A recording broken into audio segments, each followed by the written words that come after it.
बच्चों, मैं ममता जैन व्याख्याता अर्थशास्त्र इकोनॉमिक्स क्लास 12 में आपका एक बार फिर से स्वागत करती हूँ। बच्चों, व्यष्टि अर्थशास्त्र का 7 चैप्टर अपना चल रहा है। चैप्टर का नाम है उत्पादन की अवधारणा। पिछले वीडियो के अंदर अपन ने देखा था कि उत्पादन किसे कहते हैं और उत्पादन के अंदर कौन कौन से साधन काम में आते हैं। तो बच्चों, याद है ना उत्पादन किसे कहते हैं? उत्पादन होता है एक निश्चित समय अवधि के अंदर किसी वस्तु में उपयोगिता का सृजन करना, निर्माण करना या उपयोगिता में वृद्धि करना।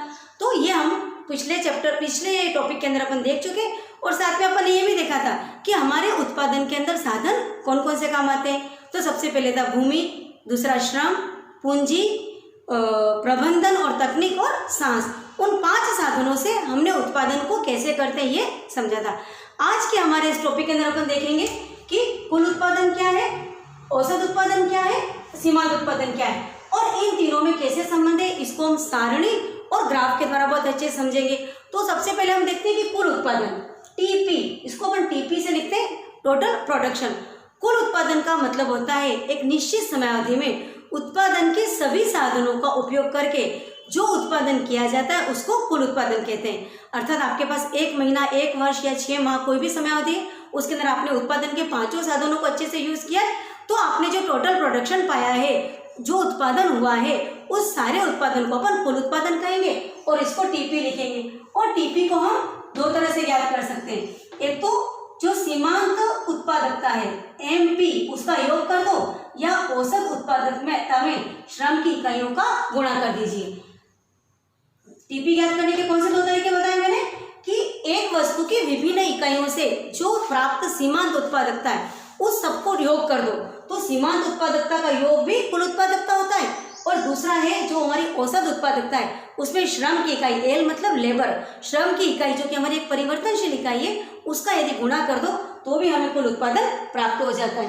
अब हम देखते हैं कि कुल उत्पादन को एक सारणी के द्वारा देखते हैं। मैंने यहाँ पर एक सारणी बनाई है जिसमें हमने भूमि की मात्रा को 5 हेक्टेयर यदि हमने भूमि लिया है, हमने भूमि को स्थिर रखा है और हम क्या कर रहे हैं, श्रम की मात्रा को बढ़ा रहे हैं। पहले हमने कोई लेबर नहीं लिया था, 1 2 3 4 5 हम धीरे धीरे लेबर को बढ़ा रहे हैं। तो हमने देखा कि जब कोई लेबर नहीं था और केवल भूमि पड़ी थी तो कुल उत्पादकता 0 आई थी।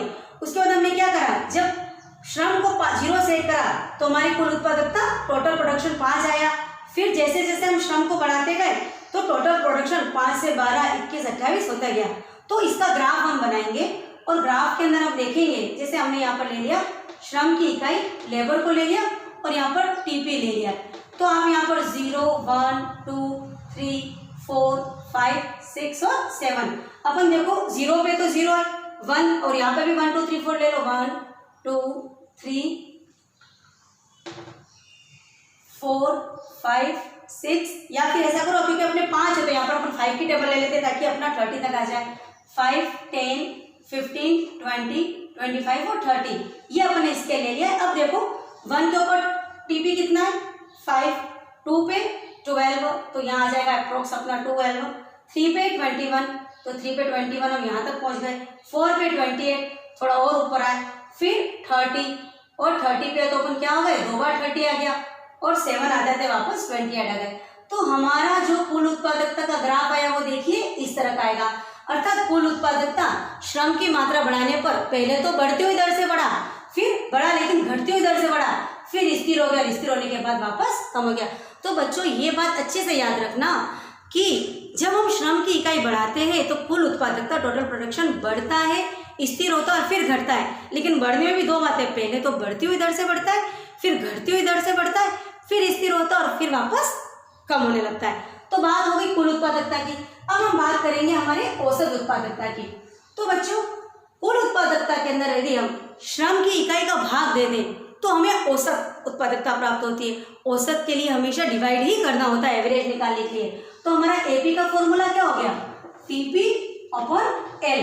यदि हम कुल उत्पादकता में श्रम की इकाइयों का भाग दे दें तो हमें औसत उत्पादकता प्राप्त हो जाएगी। और इसी ग्राफ के अंदर हम अब देखिए कैसे औसत उत्पादकता निकालेंगे। कुल उत्पादकता में श्रम की इकाई का भाग दो, 5 में 1 का भाग दिया 5, 12 में 2 का दिया 6, 21 में 3 का दिया 7, 28 में 4 का तो 7, 6 और 4, तो ये हमारा आ गया एवरेज। तो अब इसको भी हम देखते हैं कि ये श्रम की इकाइयों के साथ कैसे चेंज हुआ। सेम ग्राफ 0 x y, अब यहाँ पर हम ले लेंगे अभी हमने क्या लिया था इधर टीपी, अब हमने अपने ले लिया एपी और यहाँ तो हमारी श्रम की इकाई है। अब श्रम की इकाई को 1 2 3 4 5 6 और 7 और इसके साथ हम देखेंगे कि हमारा एपी के अंदर अपन क्या करें, क्योंकि अपना 7 तक है तो 1 1 का ले लेते हैं इसके 1 2 3 4 5 और 6 और 7। अब आप देखिए कि जब 0 तो 0 पे 0 एपी था, अब जब श्रम 1 है तो 5 1 पे 5 ले लो, फिर ले लीजिए 2 पे 6 2 पे 6 आ रहा है, फिर 3 पे 7 3 पे 7 आ गया, 4 पे फिर 7 है और 5 पे वापस आते आते अपन कहाँ गए 6। तो ये जो औसत उत्पादक का ग्राफ आया वो कैसा आया, इस तरह का आया, मतलब उल्टे यू आकार के। अभी हम ये भी देखेंगे कि तीनों ही कुल उत्पादकता, औसत उत्पादकता और सीमांत उत्पादकता तीनों के ग्राफ उल्टे यू आकार के। लेकिन यहाँ पर हमारा जो औसत उत्पादक का ग्राफ है वो पहले बढ़ा, फिर स्थिर हुआ और फिर घटा। तो हम क्या करेंगे कि श्रम की इकाई बढ़ाने के साथ साथ औसत उत्पादकता भी पहले बढ़ती है, फिर स्थिर होती है और फिर घटती है, लेकिन जीरो या माइनस में नहीं जाती। इट मीन्स कुल उत्पादकता का और औसत उत्पादकता का जो ग्राफ होता है वो धनात्मक ही होता है, कभी ऋणात्मक नहीं होता है। क्योंकि हमने देखा था ना कि कुल उत्पादकता भी पहले बढ़ी थी, फिर स्थिर और फिर कम हुई थी, और बढ़ने में उसमें दो बातें थी, पहले बढ़ती हुई दर से बढ़ी थी, फिर घटती हुई दर से बढ़ी थी, फिर स्थिर हुई थी और फिर वापस नीचे आई थी। तो अभी हमने दो चीजें देखी, अब हम देखेंगे हमारा सीमांत उत्पादकता। तो सीमांत उत्पादकता क्या होता है, कुल उत्पादकता में परिवर्तन में यदि हम श्रम की इकाई के परिवर्तन का भाग दे दें, अर्थात श्रम की इकाई में परिवर्तन से कुल उत्पादकता में जो परिवर्तन आता है उसे ही हम बच्चों सीमांत उत्पादकता कहते हैं, और उसको लिखते हैं एमपी, मार्जिनल प्रोडक्शन, सीमांत उत्पादकता। मैं रिपीट करती हूँ, यदि श्रम की अतिरिक्त इकाई का प्रयोग करें या एक इकाई को हटा दें, यानी श्रम की इकाई में परिवर्तन से कुल उत्पादकता में जो परिवर्तन आता है उसे ही सीमांत उत्पादकता कहते हैं, और इसे हम लिखते हैं एमपी। और इसका फॉर्मूला इसी पे बना लीजिए बच्चों, MP is equal to delta TP upon delta L. Delta का मीनिंग क्या बताया था मैंने, चेंज, यानी टीपी कुल उत्पादकता में परिवर्तन में किसका भाग लगा रहे हैं हम, श्रम में परिवर्तन या श्रम की इकाई में परिवर्तन का। ये सारी चीजें मैं आपको पहले बता चुकी हूँ, है ना। उपयोगिता में कुल उपयोगिता, औसत उपयोगिता, सीमांत उपयोगिता, यही चीज हम यहाँ पर पढ़ रहे। उपयोगिता के बजाय क्या आ गया, उत्पादकता। तो ये हो गया हमारा सीमांत उत्पादकता।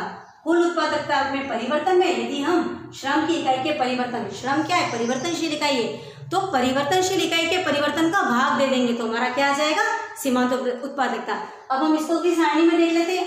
देखिए ये तो जीरो हो गया, अब हमको क्या करना है, टीपी के अंदर किसका भाग लगाना है, श्रम की इकाई का। तो श्रम इसमें जीरो में से, जीरो से क्या चेंज हुआ, 5, तो 1 से 0 से 1, तो 5 में 1 का भाग आएगा तो 5। अब 12 में से 5 गए तो 7, 7 में 1 का भाग आएगा तो 7, 21 में से 12 गए तो 9, 9 में 1 का भाग लगाया तो 9, फिर ये 7, फिर 2 और ये क्या हो गया 0 और ये हो गया -2। तो बच्चों आपने देखा जैसे जैसे श्रम की इकाई बढ़ रही है सीमांत उत्पादकता पहले तो क्या हुई, बढ़ी, है ना, बढ़ रही ना, 5 7 9, फिर क्या हो गया, वापस घटने लग गई, और घटने के बाद क्या हो गया, वापस 0 हो गई, और 0 के बाद वापस ऋणात्मक हो गई। यानी श्रम की इकाई बढ़ाने पर सीमांत उत्पादकता पहले बढ़ती है, फिर एक बिंदु पर अधिकतम होती है, और फिर वापस घटती है, और घटते घटते 0 होती है, और 0 होकर के ऋणात्मक भी हो जाती थी। जबकि हमारा कुल उत्पादकता और औसत उत्पादकता में ऐसा नहीं हुआ था, उसमें बढ़े थे, स्थिर हुए थे और घटे थे। बट इन केस ऑफ सीमांत उत्पादकता पहले बढ़ी, फिर एक जगह पर मैक्सिमम हुई, फिर कम हुई, और माइनस आते आते नेगेटिव हो गई, ऋणात्मक भी हो गई। तो इसका ग्राफ अपन कैसे बनाएंगे, ये देख लीजिए। हमको क्या करना है, जब श्रम की इकाई हमारे 0 है तो यहाँ पर 0 मार्जिनल है, 1 के ऊपर अपन को क्या लेना है, 5 ले लेना है, फिर 2 पे लेना है 7, 2 पे आ गए अपन 7 पे, फिर 3 पे आ गए 9 पे, तो अप्रोक्स देख लो 3 पे 9 ही आ जाएगा, फिर 4 पे वापस 7 आए, वापस यहाँ पर अपन आ गए 7 पे, और 5 पे वापस कहाँ आ गए अपन, 2 पे आ गए, और 2 के बाद अपन आ गए 0 पे, और 0 के बाद अपन आ गए थे 6 आते आते 0 पे आ गए थे, और यहाँ पे इसके बाद वापस आ गए थे नीचे। तो इसका ग्राफ बनेगा, इस तरह का ग्राफ बनेगा सीमांत उत्पादकता का। अर्थात पहले सीमांत उत्पादकता बढ़ी, एक बिंदु के ऊपर मैक्सिमम अधिकतम हो गई, फिर कम हुई, 0 भी हुई, और 0 के बाद वापस नेगेटिव भी हो गई। तो बच्चों ये है इन तीनों के अंदर संबंध, और हम तीनों को एक ग्राफ के ऊपर भी अपन बना सकते हैं। ये 0 हो गया, ये हमारा x और y, यहाँ पर आप ले लीजिए TP, AP और MP ले लीजिए और यहाँ पर श्रम की इकाइयों को बढ़ा देंगे। तो आप देखेंगे कि जो कुल उत्पादकता का ग्राफ तो कुछ इस तरह का आएगा। कुल उत्पादकता का ग्राफ कैसा आ रहा था हमारा, इस तरह का, क्योंकि कुल उत्पादकता पहले बढ़ती दर से बढ़ती है, फिर घटती दर से बढ़ती है, फिर अधिकतम होती है और फिर कम हो जाती है, लेकिन कभी ऋणात्मक या शून्य नहीं होती है। औसत उत्पादकता भी पहले बढ़ती है, फिर स्थिर होती है और वापस धीमे धीमे नीचे हो जाती है। लेकिन जो सीमांत उत्पादकता है वो औसत उत्पादकता से बढ़ती हुई दर से बढ़ती है, फिर दोनों एक बिंदु पर मिल जाते हैं और फिर वापस सीमांत उत्पादकता 0 हो जाती है और वापस माइनस होती है। तो ये तो हो गया आपका टीपी, ये एपी हो गया और ये हो गया आपका एमपी। ये एक ऐसा बिंदु आता है जहां पर दोनों चीजें यानी एपी और एमपी इक्वल होते हैं। तो ये हमारा वो बिंदु है जहां पर श्रम का हमने मात्रा ली थी 4, वहां पर दोनों इक्वल हो गए। तो 3 स्थितियां देख ली अपन ने। पहले तीनों चीजें बढ़ी, फिर तीनों स्थिर हो गई, फिर धीरे धीरे तीनों में कमी आई, लेकिन सीमांत उत्पादकता में कमी होते होते शून्य और ऋणात्मक भी हो गया। तो बच्चों देखा आपने कितना आसानी से मैंने आपको समझा दिया। आप एक सारणी बना लो, एक ग्राफ बना लो और धीरे धीरे इसको समझते जाओ और बनाते जाओ। कोई टफ नहीं है, बहुत ज़्यादा इजी है। छोटा सा बता देती हूँ मैं आपको, आज अपन ने पढ़ा है कुल उत्पादकता यानी उत्पादन के सभी साधनों का प्रयोग करने पर हमारा जो उत्पादन होता है उसे ही अपन कुल उत्पादन कहते हैं। फिर अपन पढ़ते हैं औसत उत्पादन। कुल उत्पादन में यदि हम श्रम की इकाइयों का भाग दे दें तो औसत उत्पादन प्राप्त होता है, और कुल उत्पादन में परिवर्तन में यदि हम श्रम की इकाइयों के परिवर्तन का भाग देते हैं तो सीमांत उत्पादकता जाता है। तीनों को अपन ऐसे सारणी से बता दिया और तीनों को ही हमने अलग अलग ग्राफ से भी समझ लिया और एक ग्राफ के ऊपर भी हमने तीनों चीजें ले ली। तो बच्चों आया ये समझ में। अब अपने 7 चैप्टर के 2 टॉपिक हो चुके हैं। दोनों टॉपिक के वीडियो को अच्छे से देखिए, बार बार देखिए, उसके स्क्रीनशॉट लीजिए, उसको जूम करके देखिए, आपको हर चीज़ बहुत अच्छे समझ में आएगी। यदि कोई डाउट है कमेंट बॉक्स में लिखिए, मैं आपकी सारी प्रॉब्लम को सॉल्व करूंगी और 7 चैप्टर के 3rd टॉपिक के लिए रेडी हो जाइए। Thank you.